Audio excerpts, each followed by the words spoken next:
J'avais juste à cœur d'apporter une courte méditation pour Fabrice et Gad, mais aussi pour chacun d'entre nous. Le psaume 34,9 qui dit ceci: « Goûtez et voyez combien l'Éternel est bon. Heureux l'homme, heureux l'être humain qui cherche refuge en lui. » Et le peuple de Gilamon, dans une acclamation, dit Amen.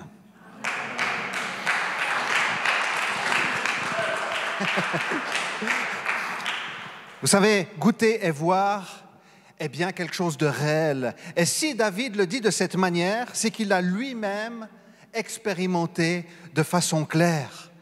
Car quand on regarde ce psaume d'un peu plus près, on voit que David était dans une situation peu confortable. Et peut-être que ce matin, tu es aussi dans une situation peu confortable. Il était en fuite, poursuivi par le roi Saül qui voulait le faire mourir. Et David, pour sauver sa vie, ira jusqu'à se faire passer pour fou auprès d'un roi ennemi d'Israël. Il va se mettre à baver parce qu'il a peur qu'on l'emprisonne. Quelle humiliation, quelle trahison. Et moment vraiment difficile que David va vivre. Pourtant, il a été loin pour être roi d'Israël. Mais au départ, ce n'est pas du tout ce qu'il voit. Il sera du reste un des plus grands rois qu'Israël a connus. Alors goûter et voir que Dieu est bon, ce n'est pas l'absence de difficultés. On lit parfois ce qui nous arrive de mal à l'existence de Dieu. Pourtant, toutes les existences sont faites de haut et de bas. Personne n'arrivant à la fin de sa vie peut dire que celle-ci a été linéaire. Notre vie, c'est un peu monter dans un grand 8. Vous êtes déjà monté dans un grand 8? On est allé avec les jeunes, on est allé une fois à Europa Park. Et je peux vous dire qu'il y en a un de ces histoires-là. Je peux vous dire, moi quand j'étais jeune, alors je les ai tous faits, etc. Puis quand on commence à avoir un certain âge, il y a un seuil, mais vous ne vous rendez pas compte. C'est tout d'un coup, vous arrivez au carrousel et tout le monde est surexcité. Et puis tout d'un coup, vous êtes dedans, puis vous sentez la crémaillère qui vous monte comme ça, puis vous êtes en train de vous dire, mais est-ce que j'ai l'âge encore pour ces bêtises?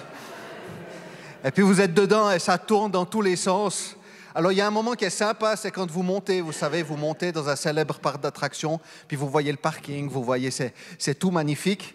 Mais après, il y a la descente, il y a les virages, et puis il y a les loopings et les machins. Et notre vie ressemble aussi souvent à un grand 8. Vous êtes dedans. Et puis vous savez qu'il y aura des jolies choses, mais vous savez que de temps en temps, il y a un looping qui va se faire. David évoque des complications, frayeur, honte, malheur, détresse, disette et faim, esprit abattu, cœur brisé. Si vous lisez le psaume 34, il y a tout ça qui est évoqué. Et malgré tout cela, il interpelle « Goûtez et voyez combien l'Éternel est bon ». Et il arrive que nous n'ayons plus le goût des choses, plus la saveur. Il arrive que notre vision d'avenir soit troublée. Défaitisme, fatalité, c'est comme ça. Or, il est possible de goûter et de voir quelque chose d'autre. « J'ai cherché l'Éternel », dira David. « J'ai tourné mes regards vers lui. Craignez l'Éternel, reconnaissez son autorité. » Vous savez que statistiquement, je ne sais pas s'il y en a qui jouent au loto, je ne vais pas faire de sondage pour mettre personne mal à l'aise ce matin, mais vous savez que statistiquement, il y a une chance sur 13 983 816 de gagner le gros lot au loto. En parlant de hasard, j'ai lu ceci. Vous connaissez le mathématicien français Émile Borel ? Ça dit quelque chose, non? Il a fait un truc un peu bizarre au XXe siècle. C'est qu'il a mis un singe tapant indéfiniment sur un clavier. Donc il a fait des probabilités. Un singe tapant indéfiniment sur le clavier d'un ordinateur finira un jour ou l'autre par écrire le mot « maman ». Bien sûr, le singe n'aura pas écrit ce mot volontairement, mais la probabilité qu'il enchaîne une suite de lettres composant ce mot dans l'ordre est d'1 sur 12 millions. Bonne nouvelle, vous avez plus de chances d'être percuté par un astéroïde, 1 sur 720 000.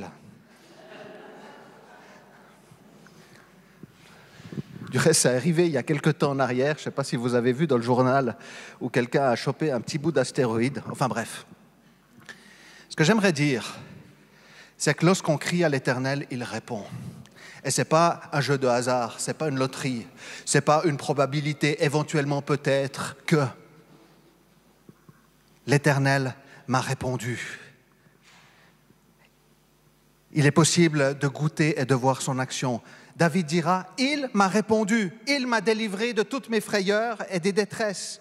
On est rayonnant de joie et il y a cette possibilité de retrouver la joie. Le visage ne rougit pas de honte. La honte, dans la Bible, est liée au péché. L'Éternel, dans le psaume 34, dit ceci, rachète l'âme de ses serviteurs. L'Éternel campe autour de ceux qui le craignent. Il les arrache au danger. Dans les injustices et les intimidations, tu n'es pas seul. Rien ne manque à ceux qui reconnaissent son autorité. Ce psaume 34 dit encore, beaucoup de malheurs atteignent le juste, mais l'Éternel l'en délivre toujours. Goûtez et voyez combien l'Éternel est bon. Dieu est venu réellement à nous en nous envoyant son Fils Jésus. Il n'est pas resté dans les cieux, mais il est venu réellement à notre rencontre afin que nous goûtions à sa plénitude. Et c'est pour cela que Jésus s'est sacrifié. Le Nouveau Testament nous rapporte l'exemple de Bartimée, qui était aveugle, il était au bord du chemin, et il a entendu que Jésus passait par là avec une immense foule. Il s'est mis à hurler, « Aie compassion de moi, fils de David! Aie pitié de moi !» Puis tout le monde va dire, « Eh oh, calmos, tais-toi! Jésus a autre chose à faire que de s'occuper de toi. » Puis Jésus va dire, « Non, mais amenez-le vers moi. » Bartimée va mettre son manteau par terre, se lever d'un bond, aller vers le Seigneur, puis le Seigneur va lui dire, puis vous vous rendez compte, Bartimée, il est là, il ne voit rien. Jésus va lui dire, « Que veux-tu que je fasse pour toi ?» Seigneur, que je recouvre la vue. Que veux-tu que je fasse pour toi? Que je retrouve la vue. Jésus va lui dire ceci, ta foi t'a sauvé. Jésus va guérir sa vue, mais il va le guérir d'un mal beaucoup plus profond. Ta foi t'a sauvé. Et va se mettre à suivre Jésus, Bartimée, alors qu'il était aveugle, sans aucun espoir. Goûtez et voyez combien l'Éternel est bon. Le psaume 63,5 dit ceci, « Mon âme sera rassasiée comme de mes gras et succulents, et avec des cris de joie sur les lèvres, ma bouche te célébrera. » Et le Seigneur est capable, dans sa toute-puissance, de nous rassasier. On est dans un monde qui va tellement vite, il y a tellement de pressurisation, tellement de stress, tellement de choses qui sont là, qui nous happent dans un certain sens. Les délais, les ambitions, et on est happé par cela. J'aime bien, j'ai vu dans une version, il était parlé de savourer et voyer au lieu de goûter. Et ce verbe de goûter a aussi un sens de savourer, de prendre le temps pour s'arrêter, de retrouver une sensation de satiété, de contentement, de plénitude, de paix. Et ceci n'est pas forcément explicable. La Bible nous dit que la paix que nous recevons dépasse toute notre intelligence humaine. Jacques 1,17 dit « Toute grâce excellente et tout don parfait descendent d'en haut du Père des Lumières, dans lequel il n'y a ni changement, ni ombre de variation. » Jésus dira, quel est parmi vous le père qui donnera une pierre à son fils s'il lui demande du pain? Ou s'il lui demande un poisson, lui donnera-t-il un serpent au lieu d'un poisson? Ou s'il demande un œuf, lui donnera-t-il un scorpion? Si donc, méchants comme vous l'êtes, vous savez donner de bonnes choses à vos enfants, à combien plus forte raison le Père Céleste donnera-t-il le Saint-Esprit à ceux qui le lui demandent? Peut-être que tu n'as jamais goûté et vu que le Seigneur est bon. Il est possible aujourd'hui même de faire une démarche dans ce sens. Comment? Simplement en disant « Seigneur, j'ai besoin de toi. » Jésus te dit ce matin, « Que puis-je faire pour toi? » Seigneur, tu vois bien tous les... Que puis-je faire pour toi? Que puis-je faire pour toi?